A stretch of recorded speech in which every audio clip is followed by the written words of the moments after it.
ایک زمانے میں ایک گھنے جنگل میں بڑے بڑے درختوں اور چہچہاتے پرندوں سے بھرے ہوئے کوکو نام کا ایک چالاک کوا رہتا تھا۔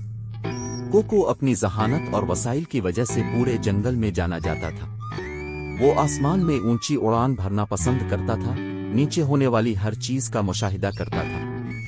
ایک دھوپ کی صبح جب کوکو ایک گاؤں کے قریب پرواز کر رہا تھا، اس نے کھڑکی کے کنارے پر لذیذ پنیر کا ایک ٹکڑا پڑا دیکھا۔ کوکو کی آنکھیں خوشی سے چمک اٹھیں۔ اس نے جھپٹا پنیر کو اپنی چونچ میں پکڑا اور اپنی لذیذ دعوت سے لطف اندوز ہونے کے لیے واپس جنگل میں اپنے پسندیدہ درخت کی طرف اڑ گیا۔ کوکو سے ناواقف فیلکس نامی ایک ڈرپوک لومڑی اسے جھاڑی کے پیچھے سے دیکھ رہی تھی۔ فیلکس ہمیشہ ایک آسان کھانے کی تلاش میں رہتا تھا اور اپنے آپ سے سوچتا تھا، وہ پنیر لذیذ لگتا ہے، مجھے اس کوے سے اسے حاصل کرنے کا کوئی طریقہ تلاش کرنا چاہیے۔ فیلکس اس درخت کی تہ کی طرف لپکا جہاں کوکو بیٹھا ہوا تھا۔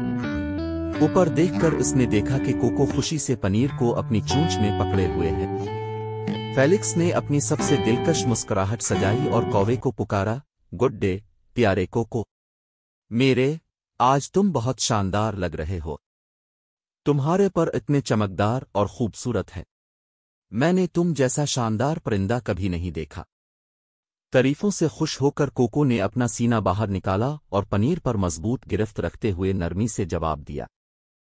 فیلکس نے جاری رکھا، اور مجھے یہ کہنا ضروری ہے، میں نے سنا ہے کہ آپ کی آواز اتنی ہی پیاری ہے جتنی آپ کی شکل ہے، کیا آپ براہ کرم میرے لیے کوئی گانا نہیں گائیں گے؟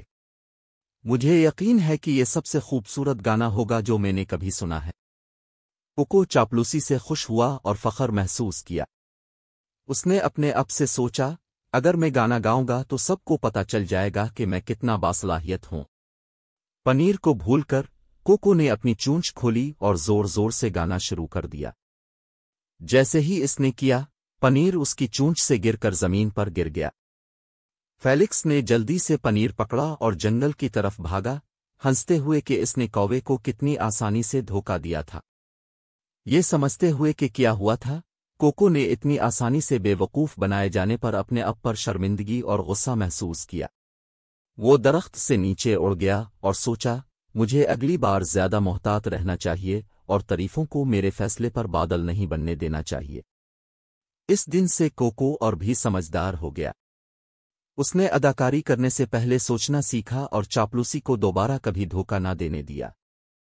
جہاں تک فیلکس کا تعلق ہے، اس نے اپنے میں کامیاب نہ ہو سکا۔